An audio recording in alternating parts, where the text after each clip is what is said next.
Hello, সবাই কেমন আছেন? আশা করছি সবাই খুব ভালো আছেন। সৌমিত্রা ডায়েরির আরেকটা পাতা থেকে প্রবাসের ইতিকাহিনীর গল্প নিয়ে আমি সৌমিত্রা চলে এসেছি আপনাদের সামনে। যারা আমার ব্লগ নিয়মিত ফলো করেন এবং আমার আগের ব্লগেও দেখেছেন যে প্রত্যেক বছর আমি জন্মাষ্টমী আমেরিকাতে থাকলে আমি কিভাবে পালন করি, তো এই বছরও যখন জন্মাষ্টমীর আগেই আমরা আবার আমেরিকা ব্যাক করতে পেরেছি, তাই জন্য এবারেও ঠিক একই রকমভাবে বাড়িতে জন্মাষ্টমীর আয়োজন করেছিলাম। প্রত্যেকবারের মতো আমি উইঙ্কো থেকেই আবার জিনিসপত্র কিনেছি, আর সেই একই জিনিসের রিপিট আমি এবছরে আর করলাম না।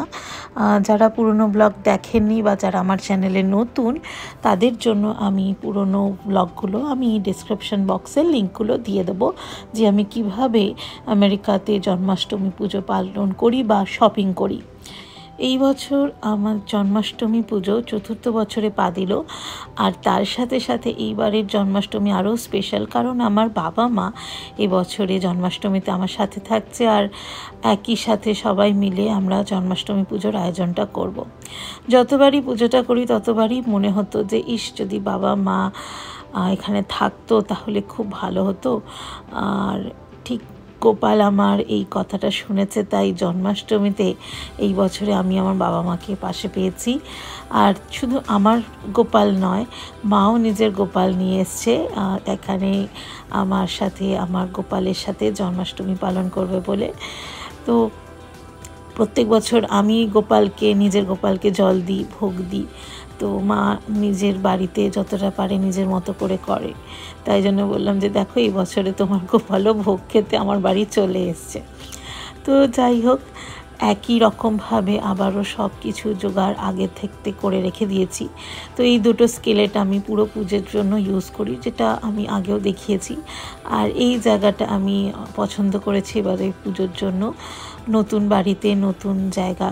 এর আগে যখন ক্যালিফোর্নিয়াতে ছিলাম, তো সেখানে আমি কিভাবে ডেকোরেশন করেছি সবই আমি আগে ব্লগে দিয়েছি, কিন্তু এবারে আর বেশি খুব একটা ব্লগ করতে পারিনি।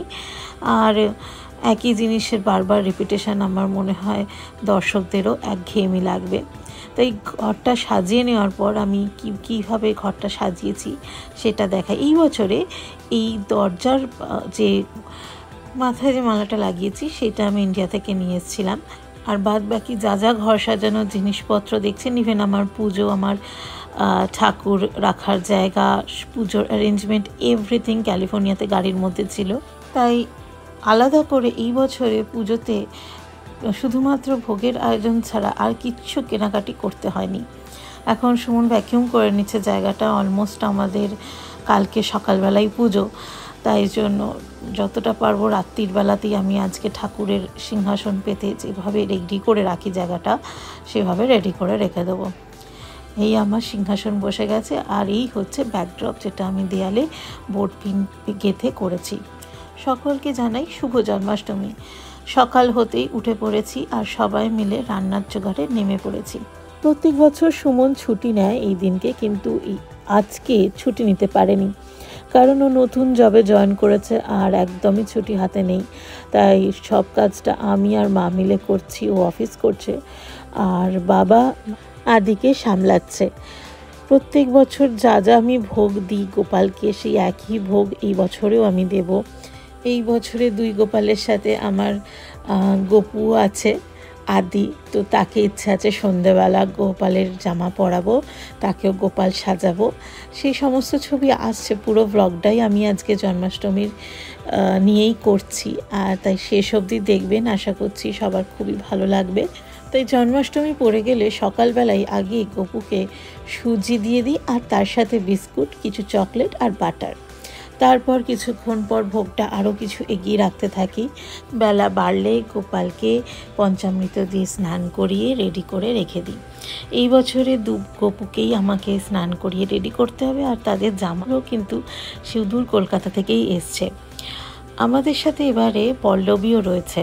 পল্লবী আমার বন্ধু, সে অভিজিতের স্ত্রী, যে অভিজিতের সাথে আপনাদের আগের কিছুদিন আগেই আমি আলাপ করিয়েছি ব্লগেতে। তো সকালবেলাতে ছেলেকে স্কুলে দিয়ে চলে এসেছিলো আমাকে পুজোতে জোগাড়ের হেল্প করার জন্য। তো ভোগ রান্না করা থেকে শুরু করে ও কিছু ভোগ রান্না করে নিয়েছিল, বলছিল আমি কি দেবো, ও নিজে জন্মাষ্টমী ও করে। তো বললাম ঠিক আছে, কোনো অসুবিধা নেই, তোমার যদি কিছু ভোগ রান্না করে আমার ঠাকুরকে দিতে ইচ্ছে করে দিতেই পারো। তো ও সকালবেলায় ছেলেকে স্কুল দিয়ে প্লাস ভোগ রান্না করে চলে এসেছিলো এখানে। সুমনের এখন অফিস ব্রেক কিছুটা হয়েছে, তাই জন্য ও এসে পুজোতে বসেছে। এখন গোপালকে স্নান করাবার সময়, তাই আমি এখন চলে এসেছি এখানে। ভোগের রান্নাটা এখন অফ রয়েছে। এই বছরে মায়ের গপু আর আমার গপু, দুই গপু একসাথে স্নান করছে। আর ওই যে আরেকজনও নিয়ে চলে এসছে আমাদের গোপালকে, আদিকে নিয়ে চলে এসছে। কি হয়েছে?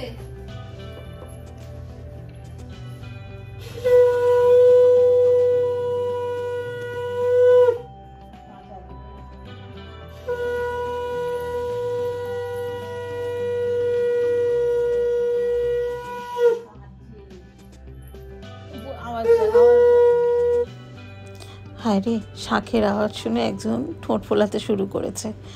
নতুন আওয়াজটা শুনছে, তাই একটুখানি ভয় পেয়ে গেছে। না, ওকে আর সামনে বসিয়ে রাখা গেল না।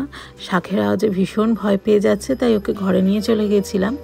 তারপর ঠাকুরের পুজো করে নিয়ে আবারও সবাই মিলে ভোগের আয়োজনে নেমে পড়লাম। লাস্ট 3 বছর ধরে আমি যখন এই পুজোটা করি, তখন আমি ক্যালিফোর্নিয়াতে। তো এই পুজোটা করার সময় ক্যালিফোর্নিয়ার মানুষজনকে খুব মিস করছিলাম। তারাও সকাল থেকে এসে খুব হাতে হাত লাগিয়ে খুবই উৎসাহের সাথে পুজোর জোগাড় করতো। রাত্রিবেলা পুজোতে যে গেট টুগেদার হতো, তাতে কত আনন্দ ছিল। কিন্তু হ্যাঁ, এবছরেও অনেক নতুন বন্ধু হয়েছে টেক্সাসে আসার পরে। তারা সবাই রাত্রিবেলা আসবে। কিন্তু যাই হোক, 3 বছর যাদের সঙ্গে ছিলাম তাদের তো একটু হলেও মিস করব। এই হলো রাত্রিবেলা আমরা ঘরটা যে সাজিয়েছিলাম, সেটা আমার এক বোন এখানে আসার পর, এক রাজীবদা বলে একজন আছেন, তিনি এই জিনিসটা শ্যুট করেছিলেন। তো সেটা আমি এখানে দিয়েছি। আমি পুরোপুরি ক্যাপচার করতে পারিনি যে ফাইনাল লুকটা, আমার পুজোর সমস্ত ডেকোরেশন, তো তিনি এটা ক্যাপচার করেছিলেন, তো আমি সেটাই এখানে দিয়েছি। আদি ঘুমিয়ে পড়লে বাবাও এসে একটু লুচি ভাজতে হেল্প করছিল। তো আমার যেহেতু এই দুটো স্কেলেট রয়েছে, অ্যান্ড খুব তাড়াতাড়ি আমাদের রান্নাবান্নাগুলো সন্ধ্যের মধ্যে শেষও হয়ে গেছিলো। সমস্ত ভোগের আয়োজন করে সবাই যখন চলে এসেছিলো, আমরা পুজোর জোগাড় করে সমস্ত কিছু রেডি করছিলাম। তো আমি নর্মালি ভোগেতে চেষ্টা করি যা যা আমি আগের বার দিয়েছি সেগুলোই দেওয়ার। সেটা আমি আগেও বলেছি, যার মধ্যে থাকে খিচুড়ি, পায়েস, সুজি, পনির, লুচি, তারপর বাসন্তী পোলাও, ছোলার ডাল, এছাড়া গোপালের প্রিয় চকলেট, নাড়ু, তো আর মিষ্টি তো থাকেই। তো এই কয়েকটা জিনিস প্রিপেয়ার করতে সকাল থেকেই আমার সময় লেগে যায়। আর সবাই মিলে হাতে হাতে করলে বেশ ভালোও লাগে। আর এই বছর যেহেতু বাবা মা রয়েছে, তাই খুবই ভালো লাগছিল যে আমি এই জিনিসটা যে আমেরিকাতে করছি, এটা যদি আজকে ইন্ডিয়াতে হতো, ইন্ডিয়াতেও হয়তো করতাম, কিন্তু এখানে যখন রয়েছি একা একা করলে কেমন লাগে, কিন্তু ফ্যামিলি থাকলে সেই উৎসবটা বা উৎসাহটা আরও দ্বিগুণভাবে বেড়ে যায়। তো বাবা মার সাথে সেই জিনিসটাও হয়েছিল, বেশ ভালো লাগছিল। সবাই মিলে করছে, বাবা মায়েদেরও খুবই ভালো লেগেছে। তারা নর্মালি প্রত্যেক বছর ভিডিওতে দেখে, আর আমি যখন পুরো ভিডিওটা কভার করে এরকমভাবে ইউটিউবে দিই, তারা পুরো ভিডিওটা দেখতে পায়। কারণ কাজের মধ্যে পুরোপুরি সবটা কি করছি না করছি দেখানো যায় না, কিন্তু এই যখন আমি চ্যানেলের মধ্যে ভিডিওটা আপলোড করি, তারা এই ভিডিওগুলো দেখে, তাদের খুবই ভালো লাগে। আর তারাও বলে যে ঈশ্বরী সত্যি সত্যি এখানে থাকতে পারতাম। আর এই বছরে গোপালটা সেই মনস্কামনাটা পূর্ণ করেছে। আর তার সাথে সাথে আমাদের আদিরও আজকে এই বছরে প্রথমবার জন্মাষ্টমী উৎসব। তাকে একটু পরেই আমি আবার সাজিয়ে দেবো গোপালের সাজে, আপনারা সবই সেটা দেখতে পাবেন। আর এই দেখুন, একটু ক্লোজ আপে দেখাই, 2 গোপাল বসে রয়েছে, আমার আর মায়ের। লাস্ট মুহূর্তের জন্য বাকি রয়েছে ছেঁচড়া আর পায়েস। এই দুটো জিনিস হয়ে গেলে আমার ভোগের রান্না আজকের মতো, এই বছরের মতো শেষ।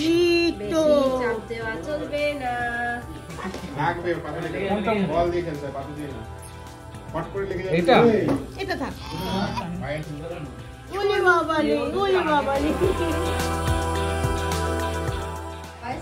তো দেখি সুমনদা সাজ্জান আমার চুল নিয়ে খেলতে শুরু করে দিয়েছে। সবাইকে দেখিয়েছি তোমার কেমন দাঁত উঠেছে। রাত্রে কৃষ্ণকে সম্পূর্ণ ভোগ দিয়ে সন্ধ্যা আরতি করে এবছরের মতো জন্মাষ্টমীর পুজো শেষ করলাম। আশা করছি আপনাদের সকলের ব্লগটা ভালো লাগবে। আমার চ্যানেলে যারা এতদিন ধরে সাবস্ক্রাইব করে আমার ব্লগগুলো দেখছেন, কমেন্টস করছেন, আমাকে উৎসাহ দিচ্ছেন, তাদের অসংখ্য ধন্যবাদ আমার পাশে থাকার জন্য। আর যারা আমার চ্যানেলে নতুন এসে ভিডিওগুলো দেখছেন, ব্লগগুলো দেখছেন, তাদেরকেও সাদর আমন্ত্রণ আমার চ্যানেলে। আপনাদের যদি ভিডিওগুলো ভালো লাগে, ব্লগগুলো ভালো লাগে, অবশ্যই কিন্তু একটা লাইক দিতে ভুলবেন না, আর তার সাথে সাথে চ্যানেলটা সাবস্ক্রাইব করতে ভুলবেন না। আর অবশ্যই পাশের বেল আইকনটি ক্লিক করবেন, তাহলে যখনই আমি কোনো ব্লগ বা ভিডিও বা shorts any kind of thing আমি আপলোড করব, আপনারা সেটার নোটিফিকেশান চটজলদি পেয়ে যাবেন। তাহলে একটা ভিডিও বা ব্লগ মিস হবে না। সত্যি কথা বলতে আমরা জাস্ট এসেছি, এখানে কাউকেই বিশেষ চিনি না অভিজিৎ বাদে, কিন্তু তার সত্ত্বেও আমাদের অ্যাপার্টমেন্টে এত ভালো বন্ধু হয়ে যাবে যারা যারা থাকে কলকাতাবাসীরা, প্রত্যেকেরই এত সুন্দরভাবে বন্ধুত্ব হয়ে যাবে ভাবতে পারিনি। সবাই এসেছে অ্যান্ড খুবই ভালো লাগছিল। অ্যান্ড সবাই হাতে হাতে এত সুন্দরভাবে সব কিছু ম্যানেজ করেছে। এই যে দেখুন খাবারের অ্যারেঞ্জমেন্টটা ওরা সবাই নিজেরা নিজেদের মতো সুন্দর করে সাজিয়ে নিয়ে নিচ থেকেই তুলে তুলে সবাই খাবার নিয়ে খেয়েছে। এতটাই কোঅপারেটিভ ছিল প্রত্যেকেই।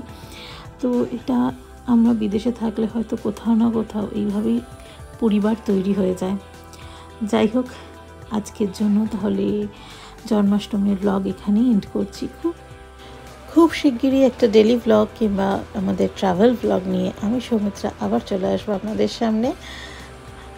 তাহলে চলুন আজকের জন্য ব্লগটা এখানেই শেষ করছি। সবাই খুব ভালো থাকবেন, হাসি খুশি থাকবেন। দেখা হচ্ছে খুব শিগগিরই পরের ব্লগে।